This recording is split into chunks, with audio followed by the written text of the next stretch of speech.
Hello guys, welcome to another video of stock market funds Lohia corp limited. Guys ये upcoming आज open हो रहा है, जाने की complete analysis, business model, financial condition, performance, GNP कितना चला, लिस्टिंग कितना मिलेगा, अप्लाई करें या फिर नहीं, फाइनल डिसीजन क्या है, इन सभी पॉइंट्स को डिस्कस करेंगे। और ये कोई रिकमेंडेशन वीडियो नहीं, इसलिए जो भी फाइनल डिसीजन होगा अपने रिस्क पर लीजिएगा। चलिए फ्रेंड्स, वीडियो को स्टार्ट करते हैं।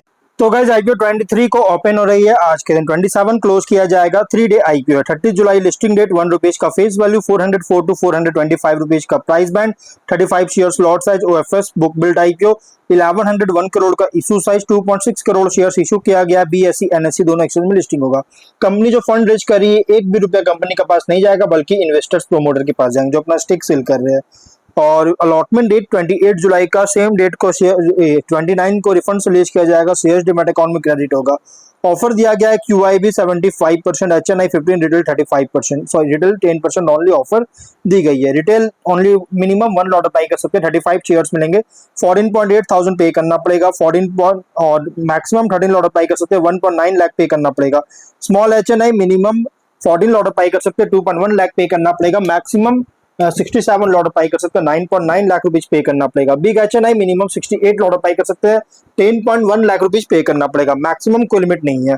अगर हम इसके गाइस कंपनी के जीएमपी की बात करें, तो कंपनी का जो जीएमपी ट्रेड कर रहा है, अगर देखा जाए, इसका जीएमपी ट्रेड कर रही है लगभग 38 रुपीज का। 9% का मॉडरेट प्रीमियम पे लिस्टिंग कैन एक्सपेक्ट कर सकते हैं, जो कि 463 रुपीज का एस्टिमेटेड लिस्टिंग प्राइस, 1330 रुपीज का एस्टिमेटेड प्रॉफिट सिंगल लॉट पर मिल सकता है। लेकिन अगर हम इसके बिजनेस की बात करें गाइस, तो कंपनी का जो बिजनेस कर रही है, अगर देखा जाए तो ये 2023 में इनकॉर्पोरेट किया गया था। आज से 3 साल पहले इनकॉर्पोरेट किया गया था। और ये ग्लोबल मैन्युफैक्चरर है मशीनरी और इक्विपमेंट का, जो कि टेक्निकल टेक्सटाइल्स के लिए स्पेशली कंपनी है। पॉलीप्रोपिलीन और high density poly ethylene woven fabric और सैक्स, जो कि रैफिया का प्रोड्यूसिंग करने में के लिए स्पेशली कंपनी जो करती है, मैन्युफैक्चर करती है। 31 मार्च के अकॉर्डिंग इंस्टॉल कैपेसिटी है, जिसमें 240 टेप एक्सट्रूशन लाइंस को प्रोड्यूस करना, 13,800 सर्कुलर लूम्स और 1,08,000 वाइंडर्स को एनुअली मतलब प्रोड्यूस करने का कैपेसिटी है। और वाइड रेंज ऑफ मशीन्स, जिसमें इंक्लूड है tape extrusion lines, circular looms, coating, lamination lines, printing, conversion machines, multi filament Yon machines, twister विंडर्स, monofilament extrusion lines, recycling machines और रिलेटेड स्पेयर पार्ट्स का manufacturing करना offer करती है। और company का products जो है ये सर्व करता है पैकेजिंग और नॉन पैकेजिंग दोनों इंडस्ट्री को सर्व करती है, जिससे ये मतलब कि cement, fertiliser, chemical, polymer, food grain, mineral bag, shopping bags, FIBCs, container lines और एज वेल एज एप्लीकेशन अलग, इसमें मतलब कि इसको बनाने में यूज किया जाता है। और साथ में एप्लीकेशंस में यूज होता है, जैसे tarpaulins, geo textiles, ground covers, carpet backing, ropes, twines. और कंपनी का 31 मार्च के अकॉर्डिंग नंबर्स की बात करें, की नंबर्स, तो लगभग 2447 टेप एक्सट्रूशन लाइंस को सेल और 5,02,940 विंडर्स, 1,01,452 सर्कुलर वेविंग लूम्स को सेल कर चुका है। 17 जुलाई के अकॉर्डिंग 54 ट्रेडमार्क, 71 पेटेंट्स है इंडिया में और 56 पेटेंट्स है इंडिया के बाहर और 8 डिजाइन रजिस्ट्रेशंस भी है। एडिशनली 24 ट्रेडमार्क एप्लीकेशन और 19 पेटेंट एप्लीकेशन अभी भी रजिस्ट्रेशन के लिए पेंडिंग में है। और 31 मार्च के अकॉर्डिंग कंपनी जो इंटरनेशनल ऑफिसेज भी है कंपनी के पास, जैसे ब्राजील, रशिया, थाईलैंड, यूएई और यूएसए जैसी कंट्रीज में। और warehouses India, USA, UAE में है, जिसमें 8 कंट्रीज में इसका स्टॉकिस्ट के साथ। और कंपनी के अंडर अगर देखिएगा तो 2010 परमानेंट एम्प्लॉइज का टोटल टीम था। तो ये वन ऑफ द कंपनी जो है, one of the leading global manufacturer है मशीनरी और इक्विपमेंट के का टेक्निकल टेक्सटाइल्स के लिए डिफरेंट वेरिएंट्स में। और अगर हम फाइनेंशियल देखेंगे, देखिए कंपनी का एसेट्स है 1304 करोड़ का, नेटवर्थ है सॉरी यहाँ पे रिजर्व से 519 करोड़ का, डेट है 153 करोड़ का। लेकिन रेवेन्यू प्रॉफिट 25 में 1386 करोड़ का रेवेन्यू, 117.8 करोड़ का प्रॉफिट। 26 में 1738 करोड़ का रेवेन्यू, 193 करोड़ का प्रॉफिट है। फाइनेंशियल अगर देखा जाए तो बहुत अच्छी ग्रोथ देखने को मिल रहा है, टॉप एंड बॉटम लाइन में ग्रोथ हुआ है। कॉन्सोलिडेशन देखिए, जब से कॉन्सोलिडेशन इसका ऑपरेशन का और सिनर्जीज का कॉन्सोलिडेशन जब से पोस्ट कर रही है ना, परफॉर्मेंस बहुत अच्छी इंप्रूव होता हुआ देखने को मिल रहा है। प्लस कंपनी जो है अच्छी मार्केट शेयर भी मतलब कि एंजॉय कर रही है अलग अलग प्रोडक्ट्स में, डोमेस्टिक और ग्लोबल मार्केट में। अभी 31 मार्च के अकॉर्डिंग 1358 करोड़ के अराउंड ऑन हैंड कंपनी के पास ऑर्डर बुक है। लेकिन और कुछ पॉइंट्स की बात देखिए, यहाँ पे अगर हम प्रोडक्ट वाइज, कैटेगरी वाइज अगर हम अलग करें तो यहाँ पे टेप एक्सट्रूशन लाइन से मेनली रेवेन्यू और सर्कुलर लूम्स, ये दोनों से रेवेन्यू बहुत ज्यादा जनरेट करता है। लगभग 54% का अराउंड यही दोनों प्रोडक्ट से रेवेन्यू जनरेट करती है, मतलब इस पर डिपेंडेंस बहुत ज्यादा है। इसके अलावा अगर देखिएगा तो यहाँ पे कंपनी मेनली एशिया पैसिफिक जो कि एक्सक्लूड है इंडिया और नॉर्थ एंड साउथ अमेरिका से रेवेन्यू MENA से रेवेन्यू जनरेट कर रही है, जो कि एक अच्छी, यहाँ देख सकते हैं आप, यहाँ पे स्प्लिट किया हुआ है ज्योग्राफी वाइज, रेवेन्यू स्प्लिट किया गया है। लेकिन प्रोडक्ट यहाँ पे देखिए कंपनी का जो मैन्युफैक्चरिंग फैसिलिटी है उत्तर प्रदेश में है, आप देख सकते हैं, जो कि कर्नाटक में है। USA इटली वर्ल्ड वाइड भी इसका मतलब कि कंपनी का वेयर हाउस है। अगर हम इसके कॉम्पिटिटर की बात करें गाइस, तो कंपनी के जो कॉम्पिटिटर है राजू इंजीनियर्स, LMW मतलब Lakshmi machine works, Mamta machinery, Windsor machine, Jyoti CNC, ये सभी इसके कॉम्पिटिटर है।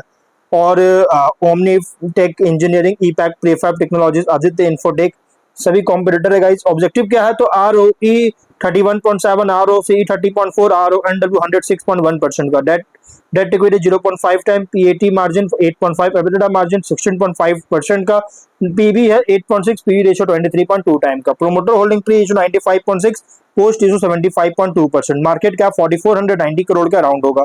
प्रोमोटर है राजकुमार लोहिया, गौरव लोहिया, अमित कुमार लोहिया इसके प्रोमोटर है। रिसेंट फाइनेंशियल डेटा के अकॉर्डिंग प्राइस बैंड जो रखा गया है फुल्ली प्राइस IPO रखी गई है। लेकिन अगर हम इसके स्वॉट एनालिसिस करें तो स्ट्रेंथ अगर देखा जाए तो कंपनी ऑपरेट कर रहा है technical textile machinery manufacturing sector में, one of the global leaders है, जो कि PP, HDPE, वोवन फैब्रिक और सैक प्रोडक्ट्स का मैन्युफैक्चरिंग के लिए मशीनरी में one of the global leader है। और end to end machinery solutions जो कि इंक्लूड है tape extrusion lines, circular looms, coating and lamination lines, printing, conversion और रिसाइकलिंग पैटर्न्स प्रोवाइड करता है। स्ट्रॉन्ग इंटरनेशनल प्रेजेंस है जो कि न्यूमरस कंट्रीज में एक्सपोर्ट करती है और डाइवर्सिफाइड ग्लोबल कस्टमर बेस है। लॉन्ग ऑपरेटिंग हिस्ट्री है, स्ट्रॉन्ग इंजीनियरिंग एक्सपर्टाइज और कंटिन्यूअस प्रोडक्ट इनोवेशन के साथ। और डिमांड जो है इंक्रीज कर रही है technical textiles, industrial packaging, sustainable manufacturing solutions के लिए, जिससे कंपनी को बेनिफिट मिलता है। बट वीकनेस की बात करें तो बिजनेस डिपेंड करता है टेक्निकल टेक्सटाइल इंडस्ट्री में कस्टमर्स के द्वारा कैपेक्स पर, और रेवेन्यू फ्लक्चुएट कर सकता है प्रोजेक्ट बेस्ड नेचर होने के कारण, मशीनरी सेल्स का प्रोजेक्ट बेस्ड नेचर होने के कारण।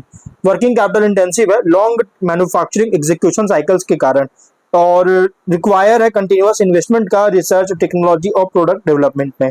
और डिमांड जो कि अफेक्ट कर सकता है वीक इंडस्ट्रियल इन्वेस्टमेंट्स के पीरियड के दौरान। और अगर हम अपॉर्चुनिटीज की बात करेंगे तो डिमांड जो है ग्लोबल डिमांड ग्रो कर रही है technical textile, woven fabric, packaging solutions के लिए। इमर्जिंग मार्केट्स में एक्सपेंशन जो कि फ्यूचर ग्रोथ को ड्राइव कर सकता है। सस्टेनेबल और रिसाइक्लेबल पैकेजिंग मशीनरी के लिए डिमांड इंक्रीज हो रहा है। Infrastructure, agriculture, industrial packaging sectors में ग्रोथ कंपनी के लिए एडवांटेज है। और ऑटोमेशन, एडवांस्ड मैन्युफैक्चरिंग टेक्नोलॉजीज जो कि कॉम्पिटिटिव एज को इनहांस कर सकता है। बट थ्रेट अगर देखा जाए तो स्ट्रॉन्ग कॉम्पिटिशन है ग्लोबल मशीनरी मैन्युफैक्चरर से। इकोनॉमिक स्लो डाउन के कारण कस्टमर कैपेक्स रिड्यूस कर सकता है। रैपिड टेक्नोलॉजिकल चेंजेस के कारण कंटिन्यूअस इनोवेशन रिक्वायर हो सकता है। रॉ मटेरियल कॉस्ट फ्लक्चुएशन के कारण मार्जिन इंपैक्ट कर सकता है। ग्लोबल ट्रेड रिस्ट्रिक्शंस या सप्लाई चेन डिस्ट्रप्शन के कारण एक्सपोर्ट अफेक्ट कर सकती है। पीयर कॉन्टेस्ट करेंगे तो अदर इंजीनियरिंग कंपनीज के कंपैरिजन में ऑपरेट कर रहा है as a specialised global manufacturer technical textile in machinery में। और technology, engineering capabilities, product quality, innovation, global customer relationship पर कम्पीट करता है। इन्वेस्टर के लिए IPO रिप्रेजेंट कर रहा है capital goods and export oriented engineering sector play, जहां लॉन्ग टर्म ग्रोथ डिपेंड करता है global demand, export expansion, product innovation, sustained profitability पर। लिस्टिंग स्ट्रैटेजी, लिस्टिंग के लिए अगर सब्सक्रिप्शन डिमांड स्ट्रॉन्ग होता है रिटेल, HNI, QIB कैटेगरीज में तो सेकंड आउट ले सकते हैं, लेकिन साथ में GMP सब्सक्रिप्शन ट्रेंड मॉनिटर कीजिए इशू क्लोज से पहले। लॉन्ग टर्म के लिए देखिए उन इन्वेस्टर के लिए सुटेबल जिनका पॉजिटिव आउटलुक है technical textile machinery industrial engineering पर। लेकिन लिस्टिंग के बाद अब कुछ पॉइंट ट्रैक करना होगा लॉन्ग टर्म के लिए, जैसे export growth, order book, capacity utilisation, operating margin, customer diversification, profitability से ये सभी पॉइंट्स को ट्रैक करना पड़ेगा। अगर ये बेटर होता है तो बेटर होगा लॉन्ग टर्म के लिए, अगर ये इंप्रूव होता है तो। और स्ट्रैटेजी वर्डिक्ट लिस्टिंग के लिए अगर सब्सक्रिप्शन डिमांड और GMP सपोर्टिव होता है तो कंसीडर कर सकते हैं। लॉन्ग टर्म के लिए उन इन्वेस्टर के लिए सुटेबल है जिनका लॉन्ग टर्म व्यू है एक्सपोर्ट ओरिएंटेड इंजीनियरिंग और टेक्निकल टेक्सटाइल मशीनरी मैन्युफैक्चरिंग पर। और अगर देखा जाए तो कंपनी फंडामेंटली तो बहुत ही स्ट्रॉन्ग है, इसलिए जो भी फाइनल डिसीजन लीजिएगा अपने रिस्क पर लीजिएगा, ये कोई रिकमेंडेशन वीडियो नहीं है। तो गाइस वीडियो यहीं पे एंड करते हैं, अगर कोई डाउट है कमेंट बॉक्स में पूछे। मिलते हैं नेक्स्ट वीडियो में, बाय बाय।